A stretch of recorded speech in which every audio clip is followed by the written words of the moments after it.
So I want you to picture a brilliant robotic co-pilot navigating a highway at like 70 miles an hour, right? Right. Smoothly dodging traffic, reading the road perfectly. But then picture that exact same brilliant robot just completely panicking and shutting down the second it looks directly into the sun. Oh, man. Yeah. And it just leaves the human driver, a fraction of a second, to take the wheel. Right. Well, welcome to Auto News Talk. Yeah. Usually when we talk about the auto industry, we get totally caught up in this futuristic fantasy. Yeah, the gleaming electric assembly lines and AI. Exactly. But the reality is just much messier. We're watching an industry caught in a massive squeeze between those grand technological ambitions and the incredibly unglamorous day-to-day realities of global supply chains and, like, local service bays. And that friction is exactly what defines the modern auto industry. To set our mental map for the train we're walking through here, we have to look way past the shiny showroom floors. You can't just look at vehicle sales or flashy new tech in a vacuum anymore. We are navigating a landscape defined entirely by macro-level unpredictability. Like what kind of unpredictability? Well, the forces moving the market range from geopolitical shipping bottlenecks on the other side of the planet to federal safety probes right here at home. So it's coming from all sides. Exactly. Dealerships are realizing they can't just sell the hype anymore. They're being forced to pivot aggressively toward operational resilience, basically focusing entirely on what they can actually control at the local level. Okay, let's start with the manufacturing floor and the buyer's wallet then, because external volatility is entirely redefining automotive strategy. Take the shifting trade rules, for example. We hear a lot about tariffs, but how does that actually change the way a car is built? So we actually see the mechanics of this mapped out in the Auto Market Brief. It's an analysis hosted by Aaron Keating and featuring Jeremy Robb from Cox Automotive. Okay, what do they say? They highlight that policy uncertainty is forcing automakers and dealers into highly localized strategies. A major driver of this is the evolution of tariff actions, specifically the end of IEPA tariffs. Oh, let me jump in there because IEPA is a really dense piece of policy. It is, yeah. That stands for the International Emergency Economic Powers Act, which essentially gives the executive branch emergency powers to restrict global trade and slap tariffs on foreign goods. Exactly the point. And when automakers can no longer rely on predictable global trade flows or sweeping federal protections, their entire supply chain model just breaks down. Makes sense. They can't rely on parts shipped cheaply across the ocean if an emergency tariff might suddenly make those parts financially unviable. So the end of those specific tariffs is completely altering regional production plans. Automakers are just scrambling to localize. They want to build where they sell. Okay, so the supply side is trying to build closer to home. But let's talk about the demand side. The people actually buying these localized cars.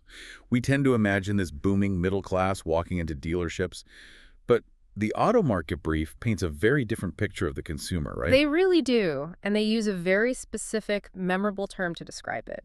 They say we're operating in a K-shaped economic environment. A K-shaped economy. Let's explain the mechanisms there, because the two arms of the letter K represent severely diverging paths for consumers. Yes. So the upper arm of the K represents the buyers who are doing fine. They have equity, their investments are up, and they can afford luxury SUVs without flinching. Must be nice. Right.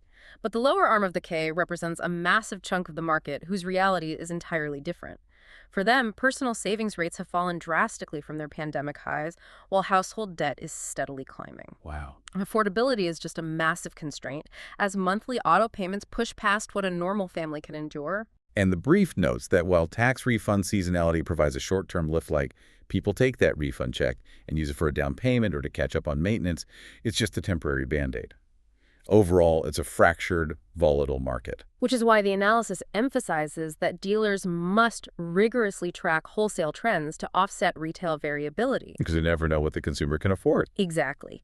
If your front-end gross profit is unpredictable because your K-shaped consumer base might dry up next month, you have to find stability elsewhere. The brief argues that execution on product launches, distribution, and service is what actually determines the winners right now, not just consumer demand or EV hype. Got it. They actually contrast Toyota's steady, measured approach to electrification with newer entrants who are facing severe timing delays. Plus, shifting labor demand is affecting the entire supply chain. As tech improves output per worker, factories need fewer but much more highly skilled technicians, which completely changes compensation and staffing needs across the board. So the implication for the dealer is survival through hypervigilance.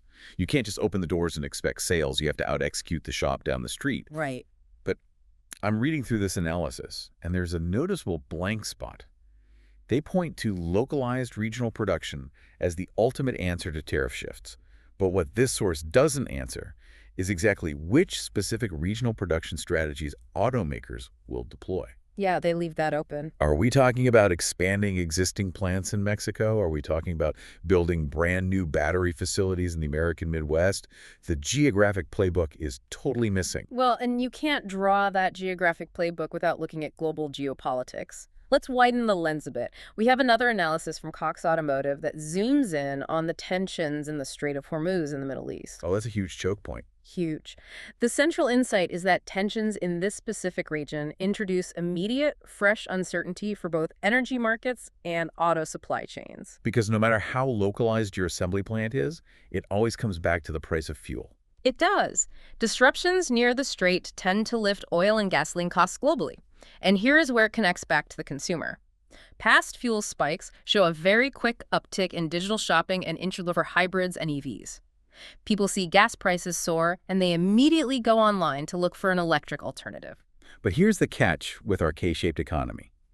That online curiosity does not guarantee a sale. Yep. If job security feels fragile and borrowing costs are high, people will window shop for EVs to save on gas, but they won't actually sign the paperwork. They literally can't afford to make the switch. And the ripple effects of the Strait of Hormuz go far deeper than just the gas pump. The analysis highlights that shipping disruptions cause massive rerouting for cargo vessels, which leads to much higher freight rates. Which hurts everything. Right. For an auto industry built on just-in-time manufacturing, where parts arrive literally hours before they're bolted onto a car, a delayed ship is a crisis. And there's a vivid, memorable detail in this report regarding supply chain vulnerabilities. They specifically warn about the tighter availability of plastics and synthetic rubber. Wait, really? Plastics and rubber? I think most people picture a car as a giant cage of steel and aluminum. Right, but petrochemicals are everything. They hold the car together. We're talking about interior dashboards, weather seals around the doors, underhood components, and tires. Oh, wow. Yeah. If the petrochemicals required to make those are disrupted because oil shipments are stalled, input costs rise immediately for the suppliers. Those suppliers pass the cost to the assembly plants, and those upstream pressures eventually dictate both used and new vehicle pricing on the lot. So it's like a domino effect. The implication here is that volatility demands a posture of scenario planning over single-point forecasts. Basically, a dealership or an automaker can't just write a 12-month business plan in January and stick it in a drawer. Definitely not. They need a Plan B, Plan C, and Plan D ready to go depending on what the shipping lanes or the gas pumps do tomorrow. They have to monitor local fuel prices and watch supplier communications like a hawk. The challenge, however, is predicting consumer behavior within those scenarios. Exactly. Because what this analysis doesn't answer is the exact price per gallon tipping point that definitively turns EV curiosity into guaranteed sales. We know online searches spike when gas goes up, but what is the exact dollar amount at the pump that forces a struggling consumer to take on a new car loan? That number is a mystery. Which brings us to a fascinating crossroads. Even if consumers do want the futuristic technology, and even if they can afford it, executing that technology on real roads is proving incredibly difficult. Here's where it gets really interesting. We have this massive gap between the dream of autonomous driving and the harsh reality of making it work safely. Let's go back to that analogy of the robotic co-pilot looking into the sun. Yeah, that analogy perfectly frames a regulatory report detailing how the National Highway Traffic Safety Administration, NHTSA, has escalated its review of Tesla's full self-driving system. And this isn't just a routine check, right? No, the probe has been upgraded to an engineering analysis specifically due to failures in reduced visibility conditions. Let's explain what an engineering analysis means in the regulatory world, because it's a severe escalation. It is the final investigative step before an agency forces a manufacturer into a mandatory recall. So we aren't talking about minor coding errors on perfectly sunny days. No, not at all. The investigation is zeroing in on fog, sun glare, and airborne obscurants like dust or smoke. They are examining crash patterns where the full self-driving system was reportedly active within 30 seconds of an impact. 30 seconds. Yeah, the core question NHTSA is asking is whether the camera and software systems actually detect these visual impairments early enough to do something about it. Let's do the math on that sub-second window. If you're driving on a highway at 70 miles an hour, 30 seconds covers over half a mile of road. Exactly. If the software gets blinded by sun glare, disengages, and a crash happens 25 seconds later, the system wasn't technically active at the moment of impact. But did it give the human driver enough time to regain situational awareness? And that is the exact scrutiny being applied. Are the driver alerts timely enough to actually prevent crashes? The report notes that this investigation follows multiple complaints, including a recently noted fatal pedestrian collision. That's awful. And the scale of the issue is staggering. The memorable detail in this regulatory report is that the probe covers roughly 3.2 million vehicles across multiple models. It even includes the newer Cybertruck hardware. 3.2 million vehicles. Yeah.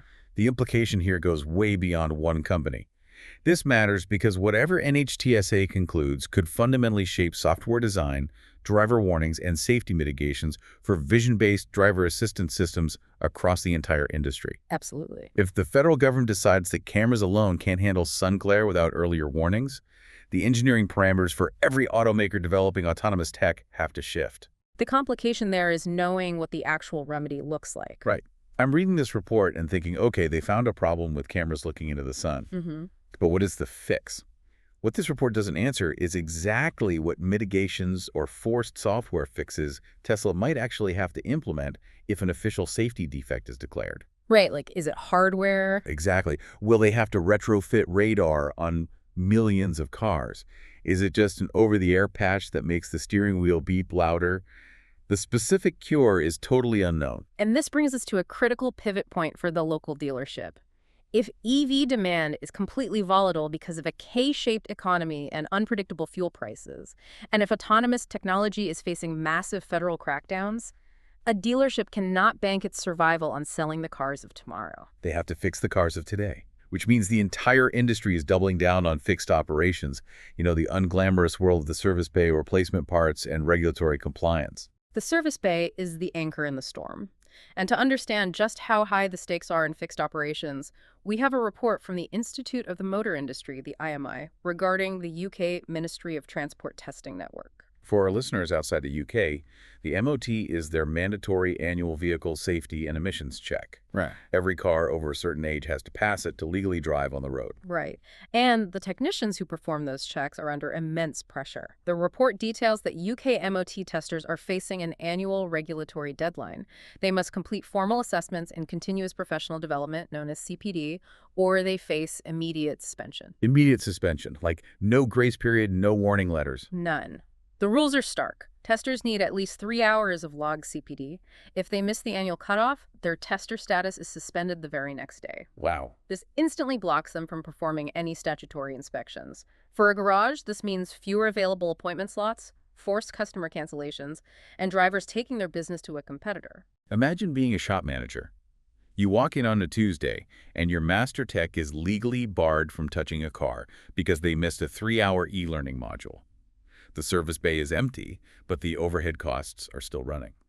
So is the IMI doing anything to help? Yes, the IMI offers a streamlined e-learning pathway.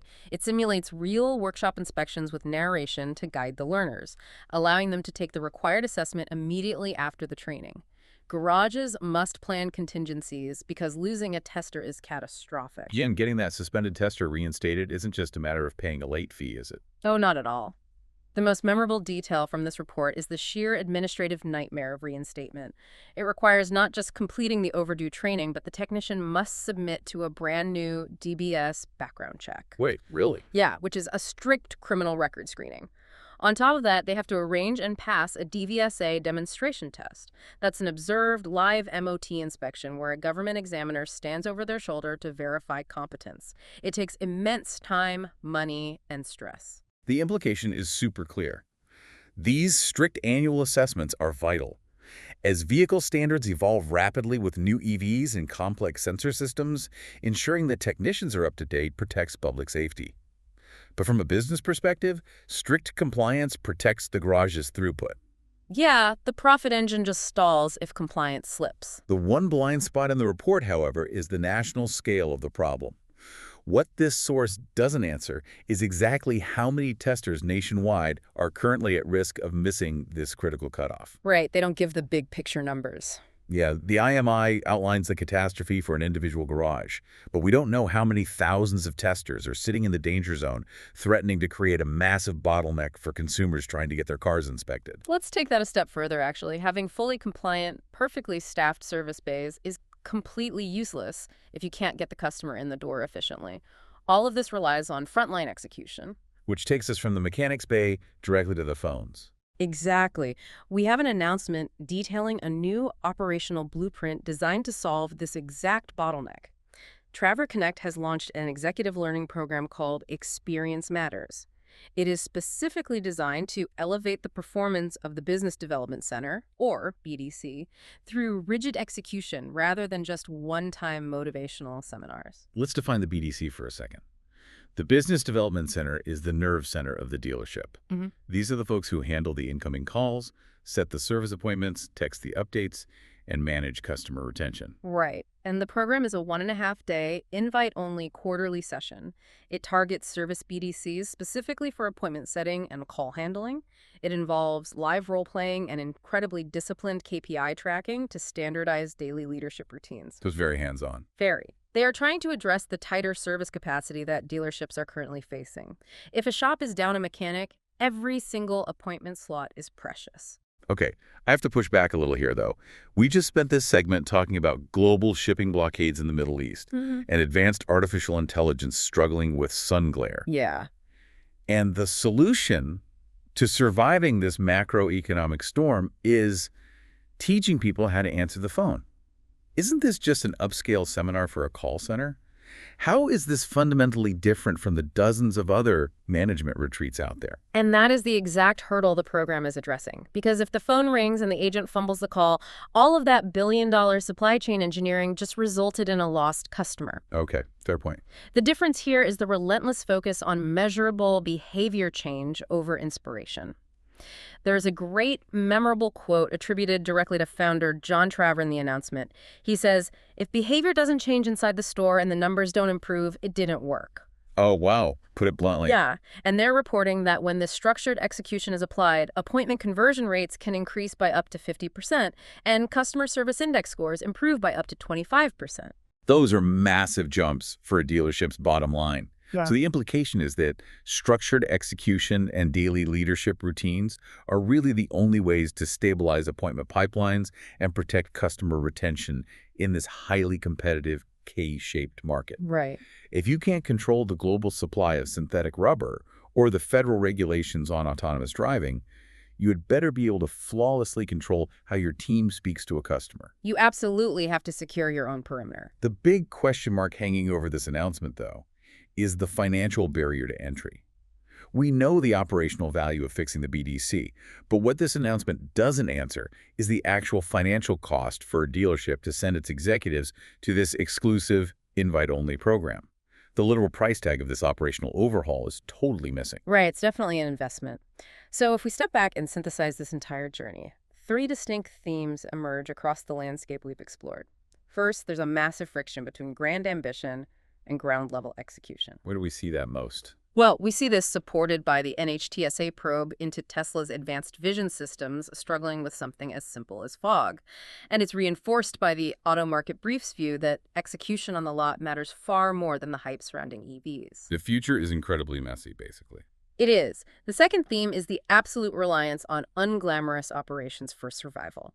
Supported by both the UK MOT compliance crisis and the Traver Connect BDC overhaul, it is abundantly clear that routine maintenance, regulatory compliance, and basic phone skills are what keep the lights on when car sales stall. I'm the third theme. The third is the butterfly effect of macro logistics. We see this supported by the Iran tensions impacting raw plastics globally and the shifting trade tariffs altering regional production strategies. And within those themes, we are seeing 2 wild contradictions. The first major tension is interest versus action. The Cox Automotive Analysis on Global Tensions notes that fuel spikes drive massive digital searches for EVs.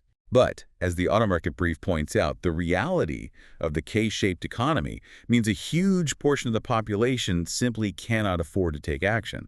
They want the electric car, but their credit card debt says no. Yeah, that's exactly it. The second tension is high-tech versus the human touch.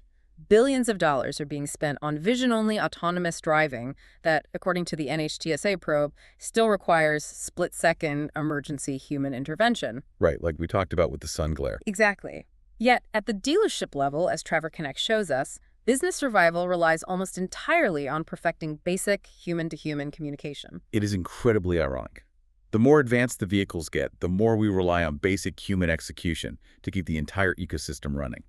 Which leads to our one practical takeaway from all of this. In a chaotic macroeconomic storm, the only reliable business strategy is hyper-focusing on your own house. You have to tighten up your supply chain contingencies, ensure strict staff compliance in the service bays, and flawlessly convert every single service lead that calls your store. Because the local level is the only part of the industry you actually control. Thank you for joining us for this segment of Auto News Talk. We've covered a vast terrain, from geopolitical shipping lanes dictating the cost of rubber to the sheer administrative panic of an MOT background check. But as cars become more like rolling supercomputers, the ultimate bottleneck isn't the software. It's whether the service center has the human capacity to fix it and the raw materials to build it. A very powerful reality check. For your next step, keep an eye on how these macro supply chain shifts, especially those raw material costs, start to impact the sticker prices at your local dealership in the coming months. Because remember, no matter how advanced that robotic co-pilot gets, we are still just trying to sail a cargo ship while simultaneously rebuilding the engine. See you next time on Auto News Talk.